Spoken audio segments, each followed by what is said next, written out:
For those of you who are not aware, there was an earthquake in Syria and Turkey. And Syria, like before this earthquake, they were already under tremendous despair, I would say, so to speak. They already had sanctions put on them by the US government. I'm going to get into that in just a second.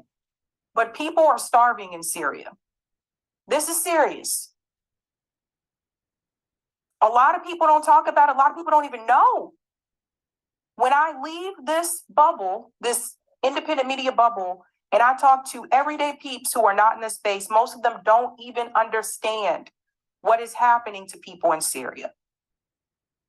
So I want to start off with discussing the earthquake first, and then we're going to get into the issue about the sanctions and how there was actually an opportunity just recently for the US government to lift the sanctions on Syria, and they decided not to. So let's go ahead and get into this clip here. Here we go. Exactly a month after the devastating earthquakes, which killed more than 50,000 people across Turkey and Syria, many are still coping with the crisis and a lack of proper shelter on an unprecedented scale. The United Nations Development Programme, the UNDP, estimates that in Turkey alone, at least 1.5 million people are still inside the disaster zone with nowhere to live. The true figure could, of course, be even higher. Well, our Middle East correspondent Anna Foster is in Antakya for us. And Anna, one can only imagine the devastation that people are still struggling to cope with.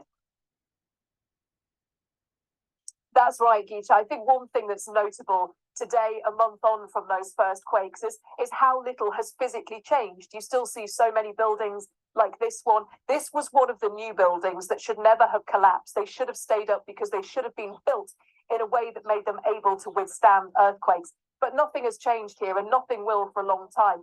What is slightly different, and you'll see the backs of these containers that people will soon be living in, but the problem is at the moment they're not. All of this is taking a really long time to put into place. It's quite a slow process, and in fact, even through there, you'll see tents. Many people here living in tents, some outside their homes, some of them in larger tented areas, and even further away, you can see another place that's become a home for people, the railway station.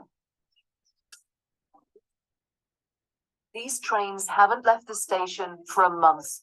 They're homes instead now to earthquake survivors. Yilmaz and 5 of his family live in this carriage. They sleep on the seats, the few possessions they have around them. They wanted to provide tents to us, but I refused. Tents are cold, and this place has a notoriously strong wind. Yarıkaya they call it. When it blows, all the tents will end up on the sea. AFAD, the Turkish Disaster Management Agency, says around 2 million people have left the quake zone altogether. 1.5 million more are still here and struggling. There's anger too that so many buildings were allowed to have design features that struggle to withstand an earthquake. More than 160,000 either collapsed or were badly damaged, and it wasn't just the old ones. This is a well-to-do area. It's close to the park, and there are lots of modern buildings. All of them should have stayed up. But look, this one is so new that you can still see the stickers in the glass on the top floor. Nobody had even moved in there yet, and yet it is still toppled to the ground. The scale of the task ahead is enormous. There isn't enough mechanical equipment in the country to clear the rubble quickly. So places like Iskenderun's collapsed hospital wing stay as they are. Personal medical notes litter the ruins. There are smashed pieces of equipment and medicines lying on the floor. And you'll see images like this in Yemen as well. Now with Yemen, obviously, it was due to, drone strikes, etc. But you'll see people just living in the rubble because they don't have enough equipment to actually clear the rubble away. So you just live in that. Just imagine just living in that. And then now also imagine that the US government has sanctions put on you as well. Let's go on. It's a moment frozen in time. People across southern Turkey simply don't know how long they'll be living like this for. Some, like Muzayan, want to stay as close to home as they can. She's sleeping in a tent right outside her damaged house. Kızım, içeride eşya. My valuable articles are in there. Thieves are roaming around. Yapıyor, gece tak tak tak tak. The police are barely keeping them away. Kovuyorlar. Lots of thieves. How can I live here? Bir sürü eşya var yukarıda. Sprawling tented camps are the new towns.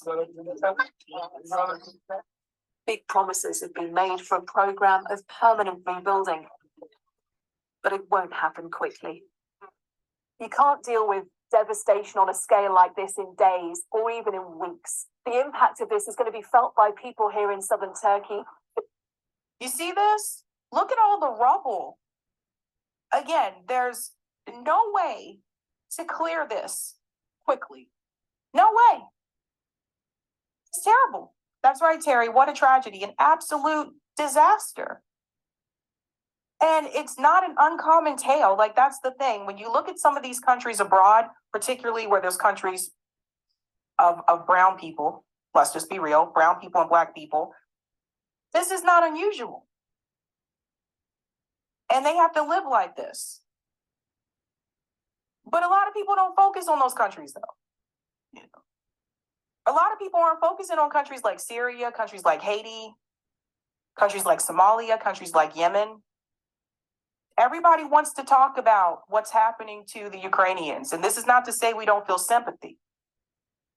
But everyone wants to talk about what's happening to them.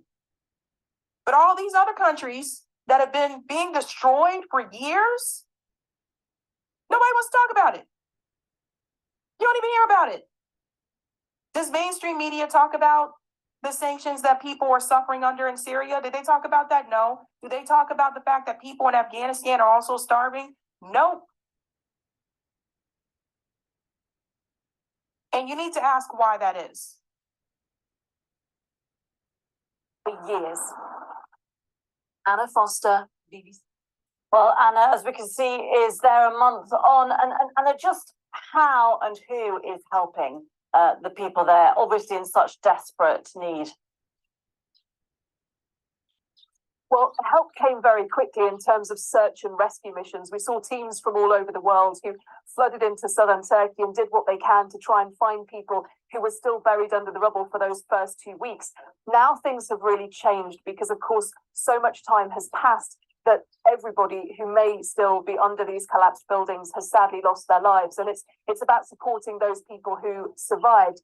Now, people you speak to are grateful for things like the tents and the food and the aid, the water, the medicines, but a lot of people will tell you that there is still not enough. This is an area of around about 13 million people stretching across southern Turkey, and they still need an awful lot more aid because, as we were saying there, who knows how long this could last for. The scale of the devastation is so extensive. The size of the population that needs support here is so big that it makes it very difficult to try and provide that huge level of aid that's needed on an ongoing basis. Anna Foster, thank you very much. That's right. I have a couple of former students that were from Turkey. I should reach out to them and see how they're doing. It's been a while. But this leads to another issue, which is recently it was recommended by the UN human rights expert urging the US government to lift the sanctions on Syria. I want to get into this article and then I want to explain to you how that vote went, because I don't think you're going to be happy about the results of that vote. But you see what people are living in and what they're having to deal with. But there's more. Lift suffocating unilateral sanctions against Syrians, urges UN human rights experts. So you can see here. Let me go ahead and make this, there we go. I am struck by the pervasiveness of the human rights and humanitarian impacts of the unilateral Did I read that right? Yeah, unilateral, sorry, coercive measures imposed on Syria and the total economic and financial isolation of a country whose people are struggling to rebuild a life with dignity. That's coming from Elena, who's a special reporter on the negative impact of the unilateral coercive measures of the enjoyment of human rights. Crippling sanctions. I actually need to make this bigger. I'm having a hard time seeing. Okay. In a statement following her 12-day visit to the country, she presented detailed information on the catastrophic effects that sanctions are having on all aspects of life.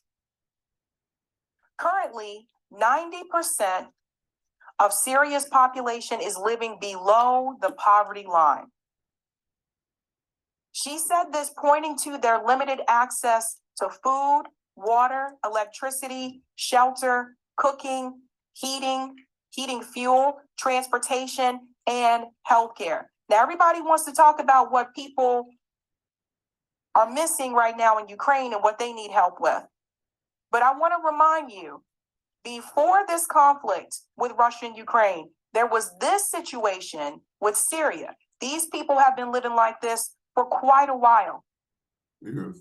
And the United States government doesn't want to send any aid to help them, though. The United States government just voted to not lift the sanctions on Syria. These people are starving. These people have limited access to food, limited access to water, electricity, shelter, heating, fuel, transportation, and healthcare. But you don't see the United States government shilling out billions of dollars to help them. Let's go on. Moreover, growing economic hardship threatens to trigger a massive brain drain in the country, with more than half of the vital infrastructure either completely destroyed or severely damaged. The imposition of unilateral sanctions on key economic sectors, including oil, gas, electricity, trade, construction, and engineering, have quashed national income and undermine efforts towards economic recovery and reconstruction. Human rights violations. At the same time, blocking bank payments and refusing deliveries by foreign producers, coupled with sanctions-induced limited foreign currency reserves, have caused serious shortages in medicine and specialized medical equipment, particularly to treat chronic and rare diseases. In other words, they are allowing these people to just die. If you're starving them, if they have limited access to medicine, to water, they are allowing these people to just die. And it's not just Syria. It's the other countries that I mentioned as well. And I want to point this out to you because I want to explain the hypocrisy with our government. Because they are really quick to jump up and say, we need to help aid these European countries. But when it comes to countries, and particularly, we're going to talk about this on Call-In tonight, particularly countries where there are people that are brown or people that are black, U.S. doesn't want to give them any kind of help. The U.S. wants to put sanctions on those countries. But they'll steal their resources, though. Let's go on. And due to the unavailability of equipment and spare parts, Ms. Duhan warned that the rehabilitation and development of water distribution networks for drinking and irrigation has stalled, with serious implications for public health and food security. Now, this issue here with the water and public health, I want to explain what could happen here, which I know did happen in Haiti. We covered this probably like a month or so ago. Haiti saw an onset of cholera. Cholera was back in Haiti again because they had a lack of water. So when you have limited water, what does that affect, right? You need water to drink, but you also need water to clean yourself, to wash your hands. So if you don't have the water, then you're not able to wash your hands, and that leads to sanitation issues, and that's how cholera, a disease like cholera, can come back. So they have cholera again in Haiti. So not having enough water or sanitation, that can cause other diseases to happen. This is why I say they're allowing these people to die. Let's go on. In the current dramatic and still deteriorating humanitarian situation as 12 million Syrians grapple with food insecurity, I urge the immediate lifting of all unilateral sanctions that severely harm human rights and prevent any efforts for early recovery, rebuilding, and reconstruction. So here's the human rights issue here. And I want to highlight this because right now, the United States government, and last year too, they have made claims that China has made human rights violations. Even though that's been debunked by the State Department, but they've made those claims. But here you have proven human rights violations in Syria, and the United States government won't call it out because the United States government is complicit. They're a part of it.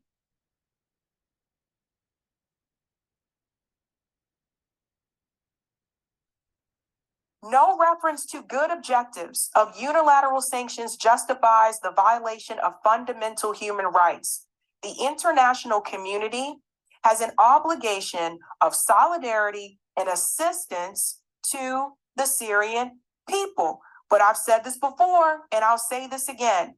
People don't care about brown people abroad. I'm cutting right to the chase with it. No need to gloss over it. It's a reality. And recently, this was noted in front of Rashida Tlaib. Now, Rashida Tlaib had an event here at the University of Michigan, and Jose and some of his comrades decided to confront Rashida Tlaib. Now, there's two parts to this. The first part, they confront her about the money that's sent to Ukraine. But the part that I want to highlight tonight is the confrontation that Rashida Tlaib has about not lifting the sanctions on Syria. Let's get into that. I need to know, will you support Representative Gates' resolution to pull troops out of Syria? These wars are going to get us killed. We are forcing the Syrians into massive starvation. This is not something to ignore. The bill. Look at this. So Rashida Tlaib just turns away from her, ignoring her, talking to this woman. I don't know who this woman is, but talking to this woman, she doesn't consider this to be important, what this woman is saying. Now, that's really interesting because this woman is pointing out that people in Syria are starving. These people are dying. You need to lift the sanctions on them. Rashida Tlaib has no interest in hearing this discussion. She has no interest in hearing this woman's conversation. But at the same time, Rashida Tlaib is known as the vocal one in Congress to speak out against these type of atrocities that are committed towards the Palestinian people. So you see how, and no shade to that, in the sense that, yes, we acknowledge and we do understand the way the Palestinian people are being treated is absolutely horrendous. Totally understand that. And I've talked about that and I still stand by that. But it's interesting to me how Rashida Tlaib, she can stand up and make those statements about the Palestinian people because it's her people. So if you can call out human rights violations towards the Palestinians, but you can sit here and you can ignore what is happening to people in Syria, what does that tell you about Rashida Tlaib? This is why, when people make these statements to me and they say that Rashida Tlaib, oh, she's the more gutsy one of the squad. She's the best squad member. She's more vocal. She knows her lane too. Let's just be real here. She'll speak up for her people. And you notice they all kind of do this in a sense, like AOC, she'll make sure she look out for her people. but she'll vote against legislation that helps other minority groups. We're calling it all out tonight. We're calling it all out because this is a problem. This same woman who has stood up multiple times and said we cannot ignore the way that the Palestinians are being treated. We cannot ignore the fact that the Israel state government is committing apartheid and they are pushing these people out. We cannot ignore it. But it's okay for you, Rashida Tlaib. It is okay for you right now to ignore what's happened to the Syrian people. That's your gotcha moment. We'll go on. It's going to be voted on Wednesday. Why are people ignoring this? People are dying in your name.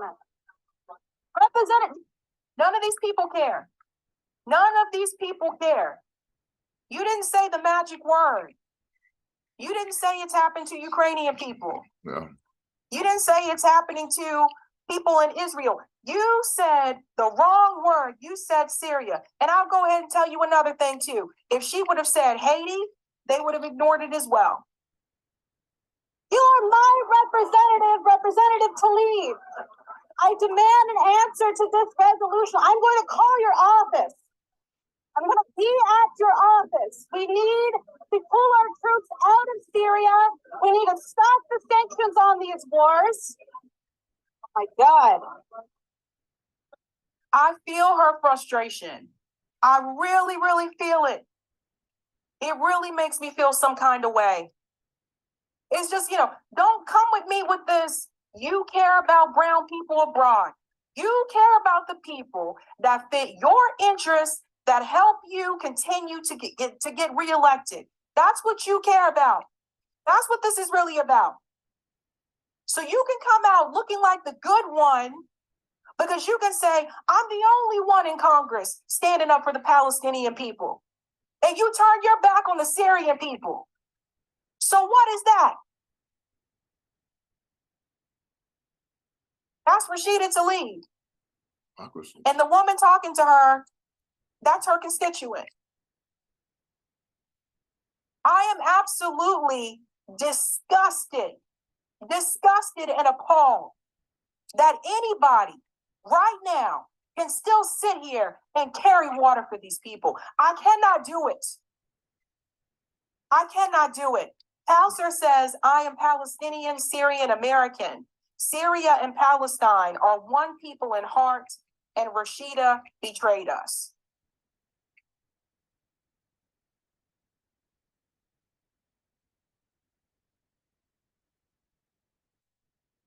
It's gross. I want people to see the hypocrisy.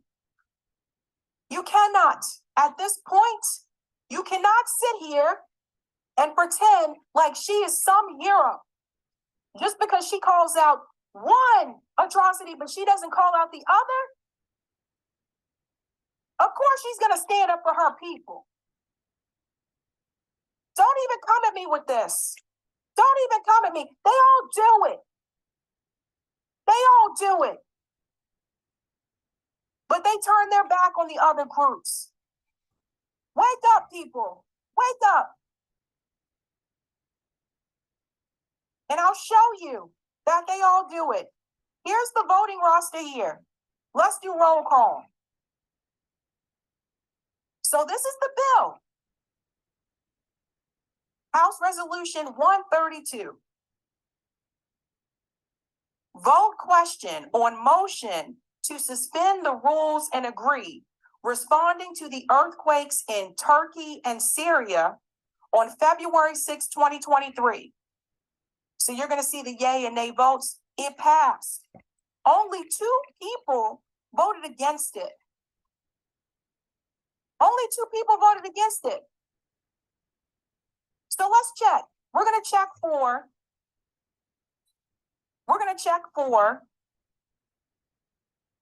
the squad. We should do this by, there we go. All right. It's in alpha order, so let's just do it in alpha order. Who comes up first? Bush? Cori Bush. Yay. Don't even I just can't. I can't. Miss, I come from the Ferguson protests. You voted against lifting the sanctions on people in Syria. Make it make sense, people. You want to say, let's defund the police. Unarmed Black people being killed by the police. Totally agreeing with you on that. But you okay with these people being starved to death? Let's go on. Alpha order, who's next? Next should be, I'm trying to remember all their last names now. We are going to, did we get Jamal Bowman? We didn't get him, I'm sorry. We're going to go back up. There he is. Jamal Bowman. Yay. Of course he would vote yay. Well, period is right there. Yay. Of course he would vote yay. Well, Jamal Bowman is more concerned about starting a hip hop holiday than people starving in Syria. He's more concerned about that. Let's move on. We did Bush, we did Bowman. We'll have Tlaib, we'll have Presley, Omar.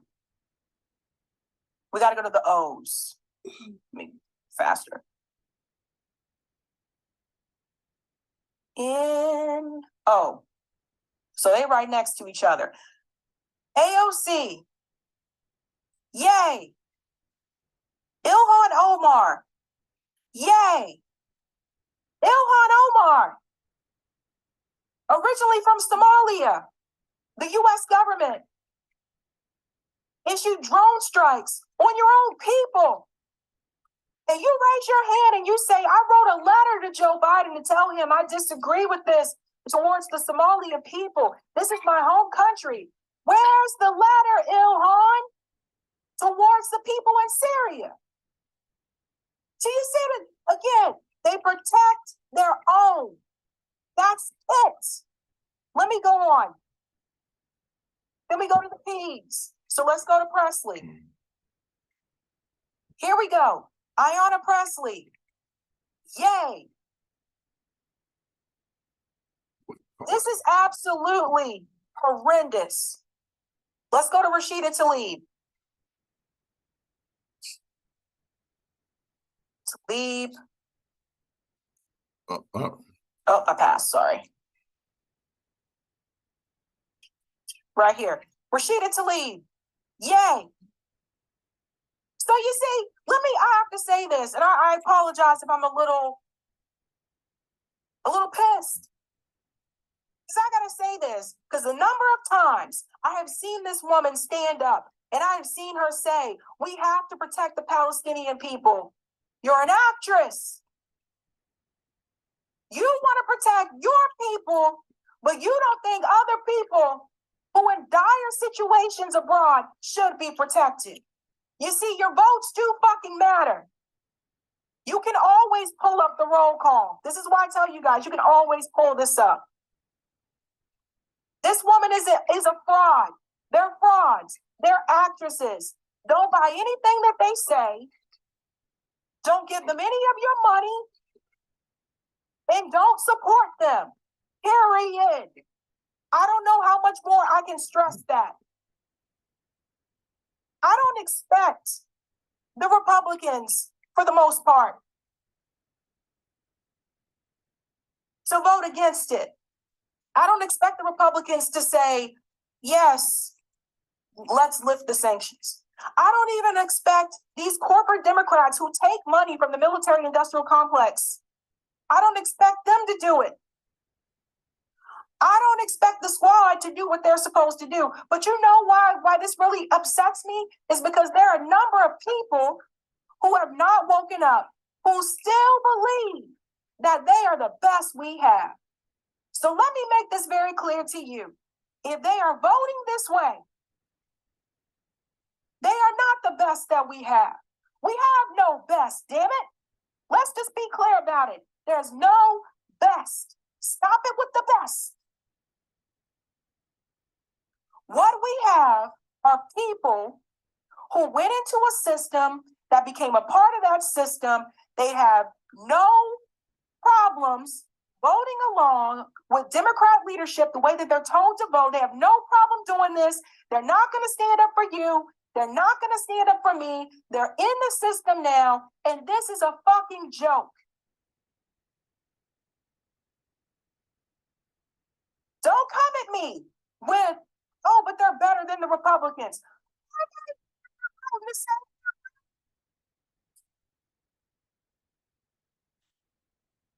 Look at how they voted. Look. If we go back up to the top, look. 414 people voted yay.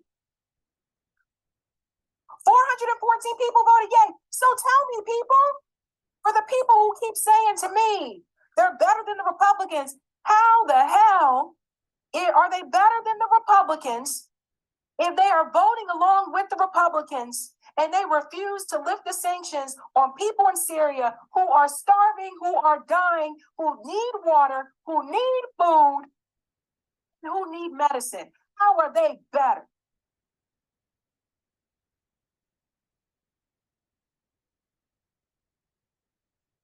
So I don't need to hear, don't come at me with it. Don't come at me with, oh no, we might get Trump. Oh no, if you don't vote for AOC, then the Republicans gonna win. Don't come at me with that bullshit. Not today.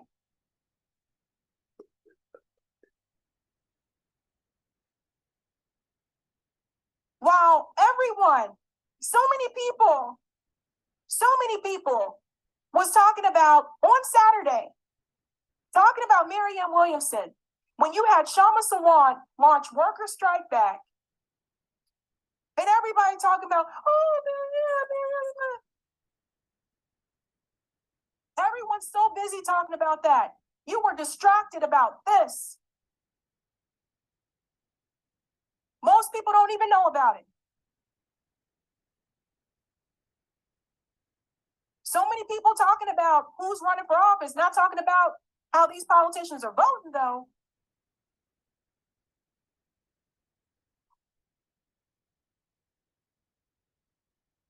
We cannot allow ourselves to miss this type of information. We cannot allow ourselves to not pay attention. This is why I tell you it's very important to pay attention to the way that they vote. I don't care what they say. When they vote, it's on record.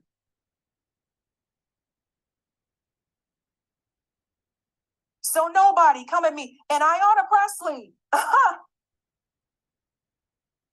I don't want to get no freaking text message from your campaign or anybody else in this area. Do not text me. Don't send me no damn emails. Stop asking me for money. Stop asking me to canvass for you.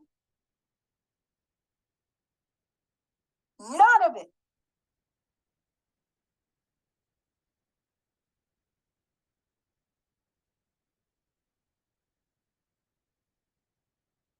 This is Democracy Now!, democracynow.org, The War and Peace Report. I'm Amy Goodman in New York, joined by Democracy Now! Co-host Juan Gonzalez in Chicago. Hi, Juan.